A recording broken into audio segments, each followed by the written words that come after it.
नमस्कार मित्रांनो, तुमचे स्वागत आहे श्री स्वामी समर्थ. मित्रांनो, आजच्या या धावपळीच्या युगात आपल्या गरजा पूर्ण करण्यासाठी किंवा व्यवसाय वाढवण्यासाठी आपण कर्ज घेतो. पण कधीकधी हेच कर्ज आपल्या आयुष्यातील सर्वात मोठे चिंतेची बाब बनते. रात्रदिवस कष्ट करूनही जर डोक्यावरचं कर्जाचं ओझं कमी होत नसेल तर मनाला शांती मिळत नाही. पण शास्त्रांमध्ये अशा काही प्रभावी मंत्रांचा आणि उपायांचा उल्लेख आहे ज्यामुळे कर्माला भाग्याची साथ मिळते आणि अडकलेली आपली सर्व कामं पूर्ण होतात आणि सगळे मार्ग मोकळे होतात. आजच्या या व्हिडिओमध्ये आपण अशाच एका शक्तिशाली कर्जमुक्ती मंत्राबद्दल जाणून घेणार आहोत, ज्याचा रोज जप केल्याने तुम्हाला सकारात्मक बदल नक्कीच जाणवतील. कर्ज होण्यामागचे अनेक कारणं असू शकतात. कधी आजारपण, कधी व्यवसायात झालेला तोटा, तर कधी अनपेक्षित खर्च. जेव्हा आपण कर्जाच्या विळख्यात अडकतो तेव्हा फक्त आर्थिकच नाही तर मानसिक आणि कौटुंबिक ताणही वाढतो. अशा वेळी संयम राखणं आणि आध्यात्मिक बळ मिळवणं खूप गरजेचं असतं. शास्त्रात भगवान गणपती आणि माता महालक्ष्मी यांची उपासना कर्जमुक्तीसाठी अत्यंत श्रेष्ठ मानली जाते. विशेषतः ऋणहर्ता गणेश स्तोत्र हे खूप चमत्कारी आहे.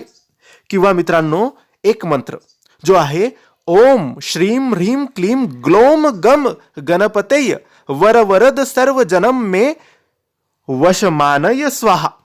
हा मंत्र खूप चमत्कारी आहे. थोडा कठीण आहे परंतु खूप चमत्कारी आहे. याचा जप आपण रोज एक माळ करावा, याने आपले कर्जमुक्त होते.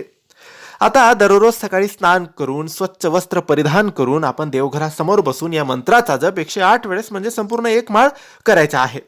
मंत्रासोबत काही उपाय करू शकतात, जसं की ऋणहर्ता गणेश स्तोत्राचे वाचन आपण केले तर आपल्याला नक्की लाभ मिळेल. मित्रांनो, मंत्र आणि उपाय आपल्याला मानसिक शक्ती आणि मार्ग दाखवतात, पण त्यासोबत कठोर परिश्रम, कठीण मेहनत आणि योग्य आर्थिक नियोजन, ज्याला फायनान्शियल प्लॅनिंग आपण म्हणतो, तितकेच महत्त्वाचे आहे. विनाकारण खर्च टाळायचे आहे आणि उत्पन्नाचे नवीन स्रोत शोधत राहायचे आहे. देव त्यांच्याच पाठीशी उभा राहतो जे स्वतः प्रयत्न करतात. जर तुम्हाला हा व्हिडिओ आवडला असेल तर लाईक करा आणि ज्यांना याची गरज आहे त्यांच्यासोबत शेअर करा. तुम्हाला काही शंका असतील तर कमेंट्समध्ये नक्की विचारा. अशाच आध्यात्मिक आणि प्रेरणादायी माहितीसाठी आजच या चॅनलला सबस्क्राईब करून घ्या. धन्यवाद. श्री स्वामी समर्थ.